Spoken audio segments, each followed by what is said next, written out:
Amin. Baiklah, di sini ada yang tidak hadir? Tidak. Hadir semua ya? Iya. Ibu ingin absen ya untuk memastikan. Amos, ada Ibu Ines, hadir. Jara, hadir. Dinda, masih Dinda. David, Kevin, Ada Bu. Friska, Hadir Bu. ya dengan semua ya. Baik, di sini kita akan memulai pembelajaran kita.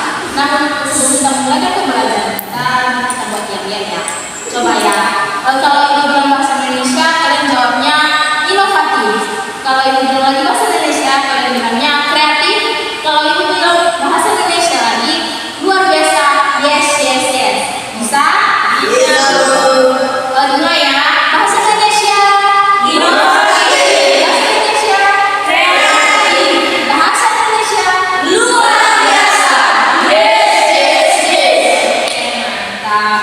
Di sini kita akan mempelajari tentang puisi. Tentu tidak asing lagi bagi kita mendengar kata puisi, itu tidak. Pasti kalian sering mendengar puisi kalau dibacakan di sekolah-sekolah, pasti ada lomba-lomba bagi puisi. Jadi tidak asing lagi ya. Siapa yang ingin menyampaikan pendapatnya tentang puisi sebelum ingin menjelaskan? Ada? Apa saja yang tidak apa salah nanti kan bisa sesuai. Ada yang ingin dijelaskan lagi tentang puisi? Ada? Oke, baik. Kalau tidak ada mungkin ada yang masih belum mengetahui.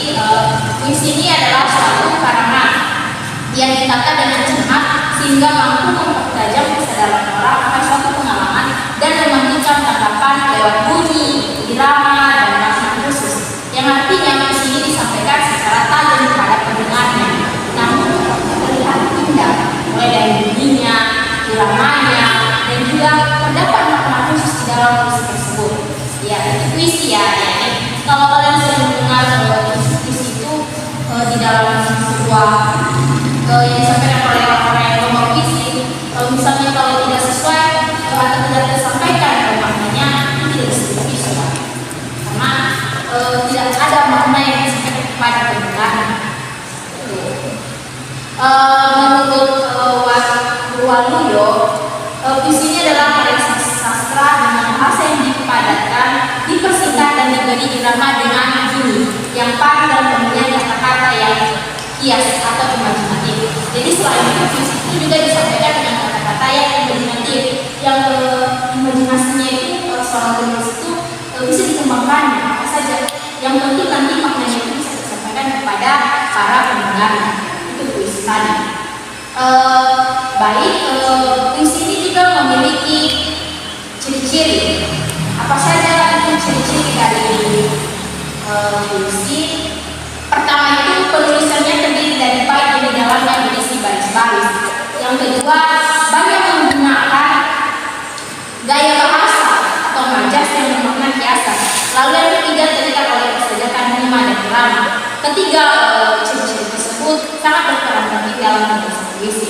Yang pertama tadi terdiri dari bait yang dalam bentuk berisi baris-baris. Benar sekali. Kalau kita membaca sebuah puisi atau mengenal puisi, dalam puisi itu terdiri dari berbagai baris ABAB atau AABB.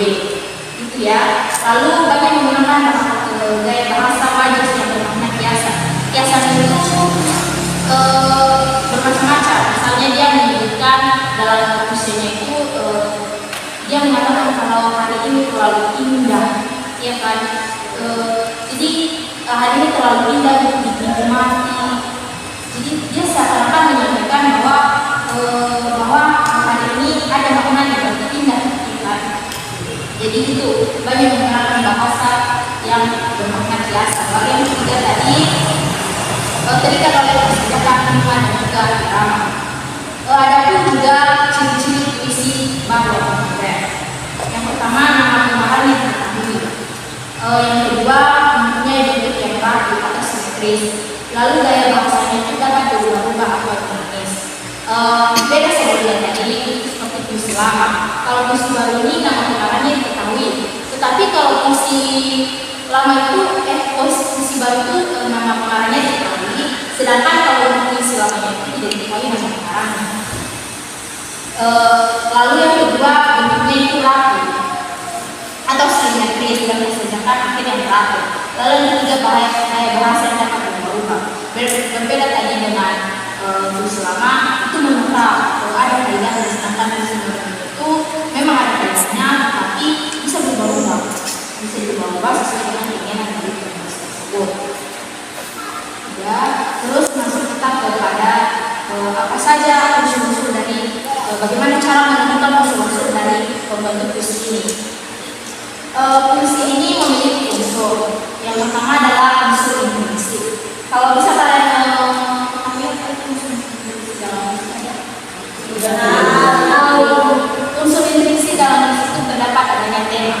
Tema ini adalah pokok pikiran utama pikiran dalam puisi tersebut. Tema ini tentunya tidak ketahui sendiri apa yang ingin disampaikan nanti, maka dibuatlah tema tadi seperti gagasan utama dari apa nanti akan ditulis atau dikembangkan di dalam puisi tersebut agar puisi tersebut nanti bisa teratur misalnya hingga selesai dan disampaikan dengannya.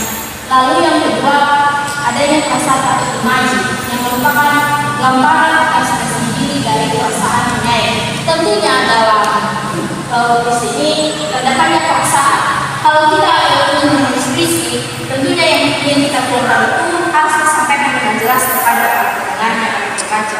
Jadi harus ada perasaan, misalnya perasaan sedih kalau sedih, kalau perasaan senang kalau senang. Jadi dituangkan dalam buku. Makanya penulis ini harus memiliki ikatan yang kuat terhadap apa yang akan ditulisnya tersebut. Lalu yang ketiga, unsur yang ketiga adalah majas atau gaya bahasa. Nah ini tadi supaya puisi terlihat menarik, tentunya pasti penulis itu harus menggunakan gaya bahasa, punya banyak kosakata dalam menciptakan puisinya. Kan?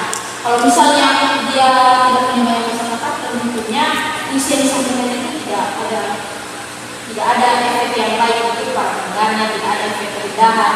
Jadi dia harus menguasai banyak gaya bahasa yang bagaimana bisa disampaikan nanti puisi tersebut dalam apa yang disampaikan apapun yang ditulis nanti tersebut. Lalu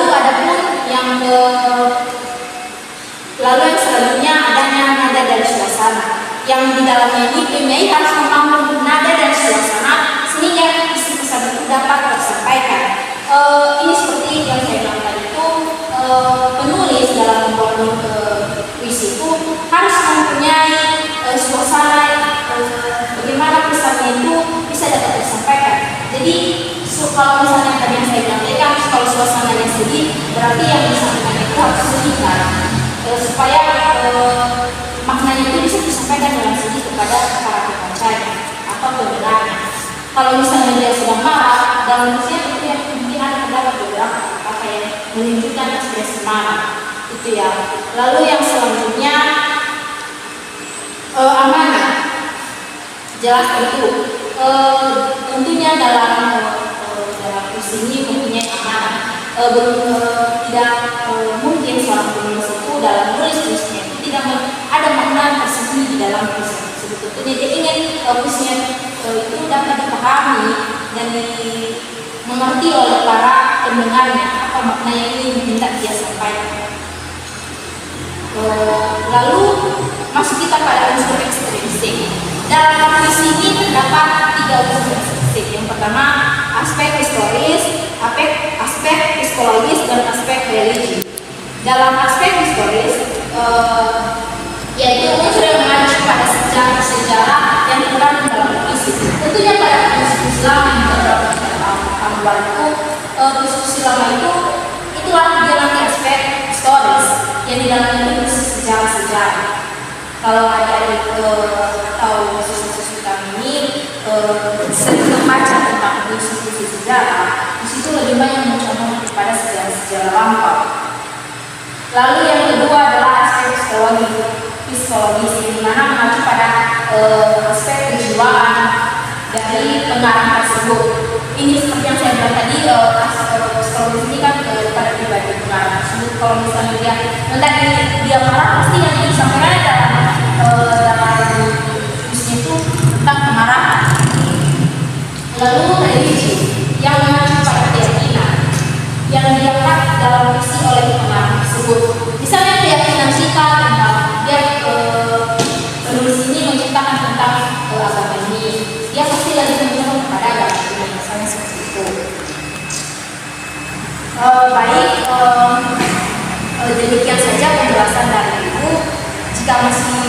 ada yang belum mengerti, adakah yang mau ditanyakan? Ada yang mau ditanya? Ada. Oh, silakan. Rizka, coba berbagi. Lampau itu apa? Lampau itu yang Rizka masa lalu. Masa lalu berarti yang sebenarnya katakan tadi ini pada konsep ya, eksistensi yang mengacu pada aspek historis yang menceritakan tentang masa lalu atau masalah yang terjadi di sejarah-sejarah dulu ya kan. Jadi itu lampau masa lalu. Ada berarti Rizka berarti ada yang lain? Tidak tahu. Ada yang lain? Tidak. Jangan tangan. Ada yang lain yang masih tidak? Kamu nggak ada? Ada Bu. Ada. Itu Bu. Tadi Ibu bilang masa lampau. Kalau sekarang kita membuat puisi tentang masa lampau boleh Bu? Misalnya kan sebenarnya ini kan bisa jadi unsur ini sebagai istilah historis, psikologis dan juga religi. Historis itu hanya yang mengacu pada sejarah masa lampau, ya kan? Berarti hanya difokuskan pada masa-masa lampau, seperti sejarah-sejarah yang kemudian mungkin pada peperangan, jadi misalnya peperangan waktu di kita, ya yang menceritakan sejarah-sejarah itu tidak disangkutkan dengan masa sekarang. Hanya itu ya. Oke, baik. Ibu akan berikan tugas kepada adik-adik semua untuk mencarikan puisi-puisi. Terus kalian tentukan unsur inskripsinya dan ekstrinsipnya. Lalu diserahkan minggu depannya.